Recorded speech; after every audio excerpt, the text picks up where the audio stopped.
जय भीम जय संविधान।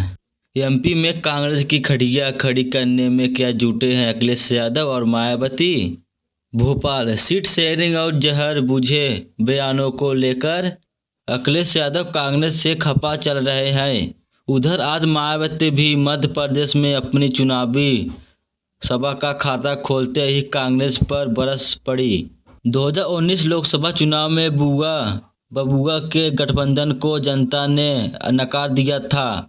विधानसभा चुनाव में इस तरह का कोई गठबंधन दोनों पार्टियों में नहीं हुआ है, लेकिन दोनों पार्टियों के प्रमुख अखिलेश यादव और मायावती कांग्रेस के खिलाफ जरूर मोर्चा खोले बैठे हैं।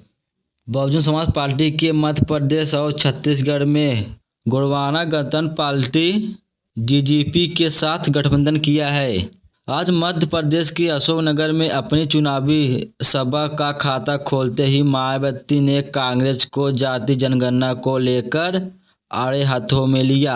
बसपा प्रमुख मायावती ने कहा कि चुनाव प्रचार के दौरान कांग्रेस के बड़े नेता कहते हैं कि अति पिछड़े वर्ग को पूरा लाभ दिलाने के लिए जाति जनगणना होना चाहिए।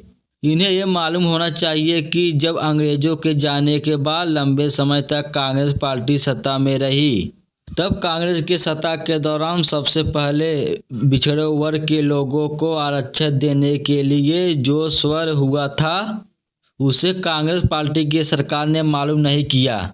उन्होंने आगे कहा कि उसके बाद मंडल कमीशन की रिपोर्ट को भी कांग्रेस सरकार ने लागू नहीं किया, जिस कांग्रेस पार्टी के मंडल कमीशन और काका कालेकर की रिपोर्ट को लागू नहीं किया। आज चुनाव के दौरान बिछड़ों का वोट लेने के लिए बड़ी बड़ी बातें कर रहे हैं। लोगों को इसकी हवाई बातों के बहकावे में नहीं आना चाहिए। और ये यहाँ बीएसपी की इतिहास, कांग्रेस पार्टी मायावती के तेवर देखकर सकते में है।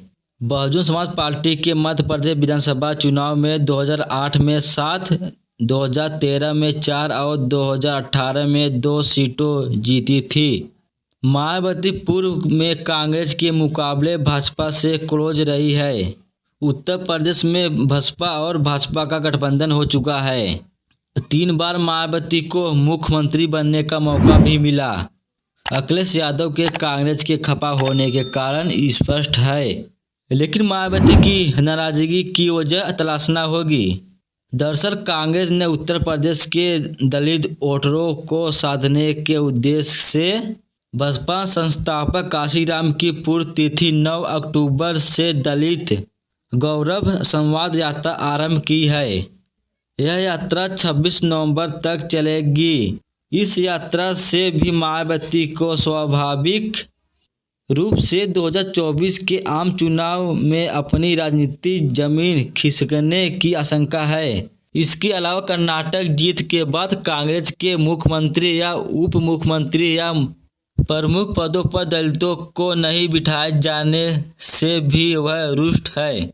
5 राज्यों के विधानसभा चुनाव की घोषणा पर कांग्रेस समेत विभिन्न पार्टियों द्वारा लोकलुभावन वादों पर भी उन्होंने सोशल मीडिया पर खुला एतराज जताया था।